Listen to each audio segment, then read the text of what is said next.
Okay,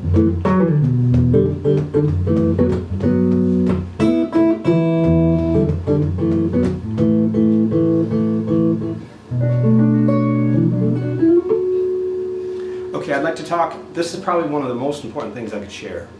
And what it is, it's learning how to figure out key signatures. I noticed many through the years, and I've been teaching probably about 25, 27 years, so the gray hair's real. Let me see here. Over all the years, most people that come in, they really don't know like what notes are in chords and what notes are in scales. They memorize patterns, and there's nothing wrong with that. There's a lot of famous people, and they're doing quite well. But what really helps is if you're looking at it in terms of the math of music, the construction of music, this really can help you get like a solid foundation. I learned this in high school, so even before I was playing in bands as a young man, this is something I was able to use and utilize in my playing. So the first thing I'd like to share with you is the cycle. So the notes in the cycle are C, F, B flat, E flat, A flat, D flat, G flat, B, E, A, D, G, and C. Alright? So each of those has sharps and flats associated with it. So C has no sharps and flats. F is 1 flat, B flat is 2, E flat is 3, A flat is 4, D flat is 5, G flat is 6, B is 5 sharps, E is 4 sharps, A has 3 sharps, D has 2, G is 1, then you're back to C. So you want to memorize those, and you want to make flashcards of those. So on a card, business card, C on one, F on one, etc. So then, after you're done with that, there's 2 rules I want you to memorize. One is the sharp rule, 2 is the flat rule. So the sharp rule is F, C, G, D, A, E, B. Those are all sharps.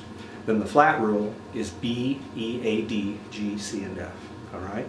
So those 2 rules, so an example would be, you play in the key of D. D has 2 sharps. Go to the sharp rule. What are the first 2 sharps? F and C. So the key of D, you would go D, E, F sharp, G, A, E, C sharp, D. This system allows you to have all 12 keys with the organization of step, step, half step, step, step, step, half step. Alright? So it's imperative to memorize this, because then you can sit down at a keyboard. You could play it on an accordion, on a marimba, guitar, bass, vocal harmonies. You're in a band and you play a G chord.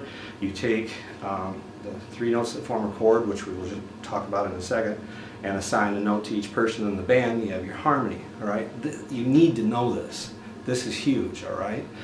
It's not just about learning licks and songs and stuff. This is how it's constructed. So another example would be the key of B flat. Alright, so you look, B flat on the chart, how many flats are in B flat?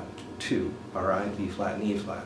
So you would write, I'll play it for you. B flat, C, D, E flat, F, G, A, B flat. So once you have all 12 of those memorized, alright, then you try to play them up and down on the guitar. I tried to play them all in one area of the guitar, like let's say within the first 5 frets. But you can also do it with the way I was just playing. C, F, E flat, E flat.